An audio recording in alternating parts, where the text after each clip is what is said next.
yang segini panjang, ya mudah-mudahan bisa memulihkan kerugian yang aku alami.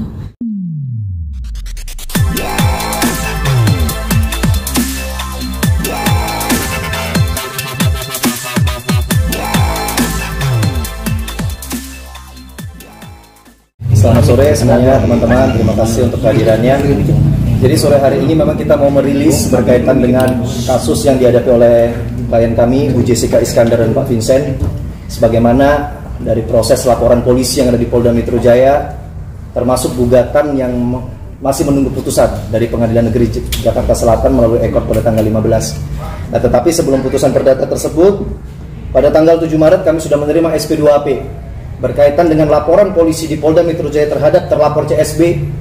Terlapor CSB telah ditetapkan sebagai seorang tersangka oleh Polda Metro Jaya. Ya.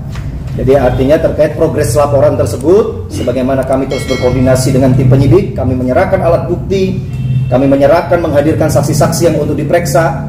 Nah, di sini sudah diperoleh 2 alat bukti yang cukup yang bersandar pada 184 KUHP di situ, sebagaimana itu adalah kewenangan daripada penyidik juga. Penyidik meyakini melalui gelar perkara telah ditetapkan tersangka seorang terlapor CSB tersebut. Jadi demikian perkembangannya. Nanti selanjutnya akan melengkapi administrasi masalah penetapan tersangka tersebut. Oleh karena kami mendapatkan informasi juga bahwa CSB sampai saat ini pun belum menghadap kepada penyidik di Treskrimum Polda Metro Jaya. 2 alat buktinya apa, Bang? Itu nanti yang akan mungkin bisa ditanyakan ke Polda Metro ya. Karena kan di sini kembali lagi hak daripada kita dalam menerima surat pemberitahuan perkembangan hasil penyidikan, SP2HP itu yang kita terima. Di mana SP2HP inilah di sini estapnya ya, surat ketetapan menetapkan tersangka seorang CSB tersebut. Pak Jedar, akhirnya setelah menunggu lama, akhirnya CS menjadi tersangka. Mungkin gimana sih Kak? Rasa leganya yang pasti bersyukur dengan proses yang panjang ini bisa sampai di titik ini itu luar biasa banget. Terima kasih buat suami, buat tim pengacara juga, Bang Roland Potu, dan juga yang pasti aku mau terima kasih buat Ditreskrimum Polda Metro Jaya yang sudah membantu luar biasa atas penanganan kasus yang terjadi saat ini, dan lega akhirnya bisa membuktikan bahwa terlapor CSB saat ini sudah ditetapkan sebagai tersangka. Jadi ya ini adalah buah perjuangan kita semua menggapai keadilan, menegakkan hukum di Indonesia. Semoga kejadian kayak gini juga nggak terulang lagi. Mudah-mudahan ini bisa menjadi salah satu contoh buat orang yang mau berbuat jahat, jangan macem-macem, karena hukum di Indonesia itu akan tetap bisa ditegakkan seadil-adilnya. Nanti CSB akan dituntut secara paksa berarti? Seharusnya terhadap seorang yang sudah ditetapkan sebagai tersangka dapat dilakukan surat perintah penangkapan dan penahanan, tetapi itu adalah kewenangan dari penyidik. Oleh karena kan tetap dari penyidik nanti akan memeriksa lebih lanjut ya, di mana keberadaan si terlapor dan sebagainya. Tetapi dari status saksi yang sudah dinaikkan seorang tersangka, jelas itu kan begitu, dapat dilakukan surat perintah penangkapan ataupun penahanan, dan itu yang akan kami mintakan juga terus ke dari pihak Pak Jedar tuntutannya apa aja sih, Bang? Kalau dari kita ya kembali lagi sesuai dengan bukti-bukti yang kita laporkan kemarin, ada sebagian berupa mobil, sebagian berupa uang kan begitu kan. Itu yang artinya kemarin kan kami lapor katanya dari pihak lawan mengatakan bahwa ini kerugian PT lah, ini segala macam kan begitu kan. Nah di sini kan kami tetap dari awal kami preskon pun kita ngomong bahwa kita akan bertanggung jawab terhadap laporan polisi ini. Cuman penanganan terhadap dugaan pasal 378 dan atau 372 KUHP berkaitan penipuan penggelapan, penanganan penyidikannya ini pasti berbeda dengan kayak contoh penganiayaan dan sebagainya. Harus memeriksa alat bukti. Di sini kan penyidik sudah profesional kan begitu. Sampai akhirnya di dalam gelar perkara yang dilakukan oleh Ditreskrimum Polda Metro Jaya dapat menetapkan terlapor CSB tersebut sebagai seorang tersangka. Ini kan bukan asal-asal kalau Ditreskrimum Polda Metro Jaya kan begitu. Pasti kan melalui prosedur hukum kan begitu. Tapi kan di pengadilan yang di court itu bahwasanya CSB sendiri meminta uang sejumlah 50 itu Gimana Ya, tanggapannya? itu nanti putusan yang akan melalui ekor tanggal 15 itu pasti nanti putusannya akan berbunyi apa, kita pasti akan preskonkan juga. Sebagaimana saya melihat juga tanggapan dari kuasa hukum dari CSB ya, mengatakan dia optimis lah, yakin, sah-sah saja menurut saya. Tetapi kalau dari kami tidak mau mendahului putusan hakim, biarlah prosedur hukum itu nanti yang berbicara. Seperti ini dari awal kami dibilang katanya laporan salah, pelapor ini itu. Tetapi di sini ya kembali lagi lah, bukti yang akan berbicara, prosedur yang akan berbicara. Begitupun dengan putusan nanti. We will see, kita sama-sama lihat nanti. Putusannya akan Makanya berbicara. kata lawan juga kan bakal jaminannya dua rumah ini. Silakan. Ya, itu bebas. Orang mau mengajukan tuntutan berapapun, mereka mau mengajukan sita jaminan konservatori besla, itu adalah hal yang wajar, hal yang lumrah. Tetapi apakah dalil tersebut dapat dibuktikan? Kan kembali lagi, majelis hakim tentu akan bersandar pada alat-alat bukti yang sudah diatur oleh hukum formil. Demikian juga dengan laporan kami. Kalau Kak Vincent dan Kak mungkin menanggapinya seperti apa? Terkait kasus yang apa? sedang ikut itu katanya Katanya lawan rumahnya akan akan disita di Jaksel yang di Bali katanya. Ya tanggapannya mau dibilang shock ya shock, maksudnya dengan bukti apa kayak gitu loh. Apalagi kan kita kan di sini kan nggak mau keluar-keluar yang tidak benar. Di sini kan kita juga ikutin prosedur, kita juga kalau ditanyakan bukti kita memberikan bukti, dan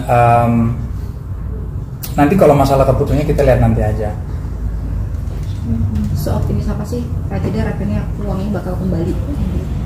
Ya dengan proses yang segini panjang, ya mudah-mudahan bisa memulihkan kerugian yang aku alami.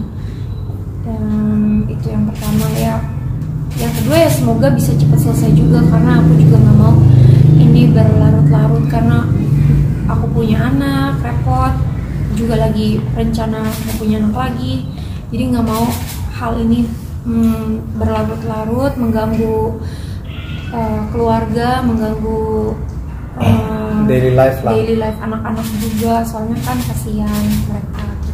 Berarti selain ditugaskan CBS ke penjara, kerugian yang dialami juga dapat ditanggung sama si CBS ini ya? Dipertanggungjawabkan. Iya. Ya. Sebelum adanya kasus ini, Kak Jedar sama Bang Vincent mungkin sedekat apa sih sama si CSB tersangka ini? Temen deket kok. Saya kan dikenalin nama istri saya di Bali, terus ya nongkrong bareng, dan juga banyak mutual friends-nya, kita juga sering ketemu, Natalan aja bareng, kita senyum satu meja, bisa makan bareng kayak gitu. Jadi benar-benar nggak tersangka bahwa ini bisa terjadi gitu loh. Buat ya namanya juga musibah, mau gimana lagi ya kan, kita jalanin aja. Ya sejauh ini pihak ECS sudah membuka komunikasi nggak sih buat kepada kalian, atau mungkin kalian juga berusaha untuk menghubungi mereka gitu? Kalau untuk hubungin mereka nggak sama sekali. Dia sih beberapa kali ada menghubungi kami, tapi ya udah, maksudnya hubungin saya sama istri saya buat apa kalau bukan untuk kasus ini dan untuk perdamaian yang maksudnya yang bisa didamaikan, boleh dibilang damai. Saya sampai saat ini saya masih terbuka loh. Kalau dia mau damai dan dia bisa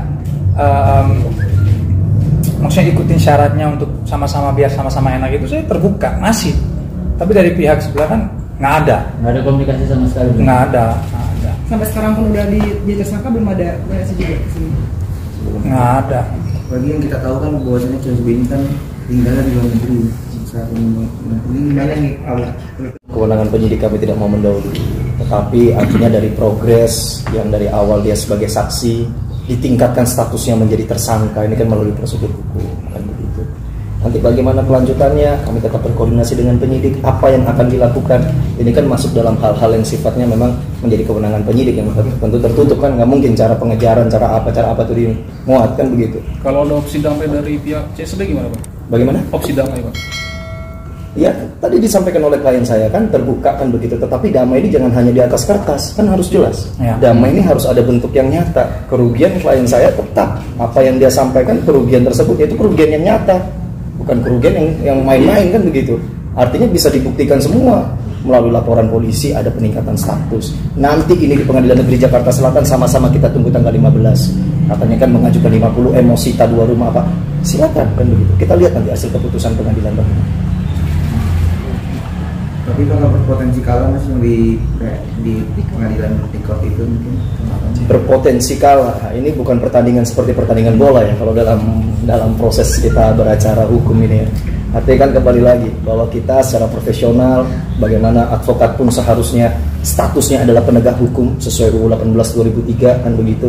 Sebagaimana kita ini berdiri bukan atas nama klien kita saja. Sebagaimana kalau kita paham aturan, kita tahu kasus posisinya bagaimana, ayo tegakkan hukum ini sesuai. Kan begitu. Oke, Kak Jedar sama Bang Vincent mungkin bisa cerita sedikit nggak sih awalnya ketika ternyata CSB ini si tersangka itu awalnya seperti apa sih Bang sama Kak Jedar? Nggak ada, ditelepon oleh kuasa hukum saya, Pak Roland. Dari situ dia menyatakan bahwa suratnya sudah keluar, jadi kita diinfokan oleh dia. Kalau masalah kita sendiri yang telepon gebiar-gebiar ini enggak, kita tetap respect dan ikutin prosedurnya, kita nggak mau melanggar. Kita diberikan oleh kuasa hukum kita sendiri bahwa dia ditetapkan tersangka. Sempat kaget banget nggak sih pas dengar kayak ternyata dia nih teman masih teman kita juga, atau kaget lah di awal-awal. 10 bulan yang lalu kaget kok bisa terjadi ya. Awal-awal baik-baik aja, fine-fine aja, tiba-tiba ya begini. Ya pasti shock lah. Pihak lawan sebelumnya menyebut jika itu masuk ke ranah perdata, Bang. Ya. Itu bagaimana, Bang? Dari segi hukum Nah, itulah yang tadi saya bilang kan begitu. Boleh saja dia menganggap apapun, boleh saja dia menganggap laporan kita salah, tapi inilah prosesnya, prosedurnya. Kalaupun memang penyidik dalam artian hal ini tidak menemukan 2 alat bukti yang cukup untuk menetapkan seorang terlapor tersebut sebagai tersangka, kan nggak mungkin hasilnya demikian. Pasalnya sih, itu bisa dijelaskan. Iya, sebagaimana laporan kita kan 378 dan 372 KUHP, tapi kemarin kan digelarkan masuk di 372 KUHP-nya masalah penggelapan. Kan tidak masuk berarti. Ya itu kan nanti kembali lagi masalah penyidik yang akan menggali. Yang penting adalah status terhadap laporan kita tersebut ada peningkatan dari saksi menjadi tersangka. Aja di sisi lain maksudnya kan untuk mengharapkan semua kerugian itu kembali itu kan membutuhkan waktu lagi nih cukup lama gitu. Sementara usahanya Kajes untuk mengembalikan lagi pundi-pundi tabungannya lagi yang sempat hilang karena kasus ini apa sih maksudnya yang dilakukan? Udah maksudnya kan kerja di entitas juga mulai berkurang nih. Nah yang dilakukan apa sih sekarang? Untuk apa? Untuk maksudnya menambah lagi pundi-pundi tabungan yang kemarin hilang karena kasus ini nih. Ya tetap berusaha aja, sebagai manusia kan kita berusaha, jangan berhenti berusaha. Kemarin emang sempat down banget, sampai sempat sakit, mental jatuh, nggak percaya diri, jadi ganggu banget deh physically dan mentally. Tapi seiring berjalannya waktu, ini juga kan udah 10 bulan berjalan, jadi ya udah banyak pembelajaran, ambil hikmahnya, belajar ikhlas, sabar. Jadi ya udah jadi lebih baik lagi, ya kembali berusaha lagi. Apalagi kan masih muda kita, jadi kan kita masih bisa berjuang, peluang itu ada. Jadi ya why not? Maksudnya untuk mengembalikan lagi tabungan-tabungan, kalian menjalankan apa sih, bisnis apa atau misalnya kerja apa gitu, apalagi sih? Pasti ada effort, pasti ada rencana dan planningnya. Cuman buat saat ini belum bisa dijawab. Buat sekarang sih fine-fine aja, tapi kedepannya pasti ada beberapa proyek yang lagi kita planning. Berarti untuk bertahan hidup masih mengandalkan tabungan-tabungan Kak? Maksudnya setelah apa yang enggak kan, suami juga, istri tetap kerja. Jadi kan masih fine-fine aja, anak masih sekolah, masih bisa makan enak, masih bisa main bola, aktivitas apa segala, semua fine-fine aja. Cuman di awal-awal memang ya namanya orang shock, tiba-tiba duit segitu tiba-tiba entah kemana kan pasti kan shock. Nah di situ kita harus ambil jeda. Oke, tunggu dulu, ini yang terjadi. Sekarang kita harus money management di dalam keluarga, maksudnya di dalam rumah tangga. Nah dari situ udah dapat solusi, ya udah jalanin aja kayak gitu. Jadi nggak ya, aman, fine aja sebenarnya. Apa masih kerja sama orang setelah kejadian ini? Iya, jadi lebih hati-hati. Yang pasti kan kena dampak traumanya juga luar biasa gitu. Jadi kedepannya ya pastinya lebih hati-hati. Semua kontrak akan dicek sama Pak Roland langsung. Biar make sure gak terjadi hal-hal kayak gini lagi gitu. Harus lebih hati-hati lah. Ini kan ada kerugian imaterial itu, apakah juga akan masuk ke depannya, akan masuk dalam tuntutan ganti rugi sebagaimana tadi kita lihat belum bisa kembali itu? Kerugian imaterialnya apa juga akan masuk dalam tuntutan? Ya, itulah substansi yang lagi kita tunggu putusan, Pak, kan begitu. Dan kita di sini nggak mau mendalui. Kalau saya sifatnya begitu. Artinya ketika kita pegang satu hal yang pasti baru kita beberkan. Kita nggak mau terlalu buang-buang optimis dengan bahasa-bahasa ya, itulah kembali lagi ya, itu hak orang. Tapi di sini kan kita buktikan aja. Mungkin ada disampaikan buat CSB yang udah jadi tersangka. Mungkin kalau dia lihat berita ini udah cukup statementnya itu kan udah jelas itu bahwa dia sudah ditetapkan tersangka. Ya. Dan kalau dia emang masih mau damai, dia masih ada nomor saya, dia bisa hubungin saya, masih open untuk berdamai. Jadi ya balik lagi ke orangnya sendiri. Tenggat waktu. Ya, jadi mungkin saya tambahkan sedikit aja. Sebenarnya kalaupun memang bentuk perdamaian itu nyata, bisa diadakan restoratif justice. Sebagaimana itu memang Polri memiliki peraturan tersebut. Ya. Kan begitu, restoratif justice itu menumpukan kepada pengembalian dalam keadaan semula korban yang dirugikan. Artinya sebagaimana tadi yang saya bilang, terbuka, tapi terbuka bukan hanya penawaran kertas kan begitu. Ayo, bagaimana nih? Sekalipun tersangka pun bisa dilakukan restoratif justice. Restoratif justice itu artinya perdamaian sebelum ini dilimpahkan kepada pengadilan, kan begitu. Tetapi kan kembali lagi, bagaimana penawaran dari pihak mereka dalam bentuk nyata atau cuma tawaran melalui kertas saja. Kalau melalui kertas ya kita sama-sama tahu kan begitu. Apa arti sebuah kertas kan gitu kan. Berarti bisa dibilang lebih memilih restoratif justice dibandingkan dengan menetapkan kondisi sing wanon itu. Maksudnya bergantung pada penawaran. Enggak, artinya restoratif justice tapi duit juga kembali bisa dibalik. Iya dong. Gimana? Gimana? Pengembalian kerugian nih. Iya, maksudnya kan Ya happy, kita happy. Disitulah kita damai, tapi harus jelas. Apalagi ingat ya, ini bukan saksi lagi ya, sudah tersangka ini di sini. Itu yang perlu di underline. Yang menersangkakan bukan kita, tapi penyidik Ditreskrimum Polda Metro Jaya selaku penegak hukum institusi kepolisian di Indonesia. Kan begitu. Jen tadi kan bisa damai gitu kan ada, tapi ngasih tenggat waktu gak untuk minta maaf gitu atau untuk kalau masalah waktu sih udah habis ya kesabarannya ini udah ditetapkan tersangka nih. Iya. Jadi kalau masalah waktu ya mungkin dia bisa tahu sendiri lah. Tapi kalau dia umpamanya tiba-tiba besok telepon mau damai apa segala dan sesuai dengan apa yang kita minta dan dia memberikan itu, ya kenapa enggak? Balik lagi ke orangnya sendiri, CSB-nya sendiri. Jadi pintu perdamaian dan maaf itu dibuka kapanpun ya berarti. Gimana? Pintu perdamaian dan justru maaf dari itu awal udah mau damai-damai tapi yang nggak sesuai ya saya tetap lanjut. Gitu.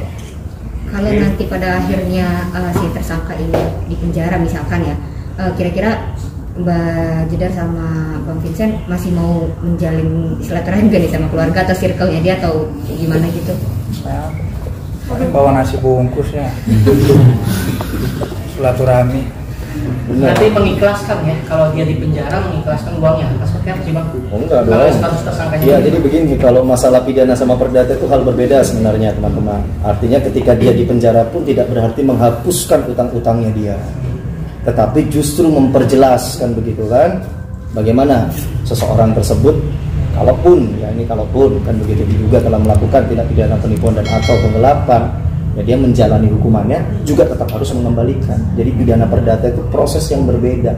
Bukan artinya kalau sudah di penjara ya nggak bisa ininya hapus, itu sebuah falasi, itu sebuah kesesatan kan seperti itu.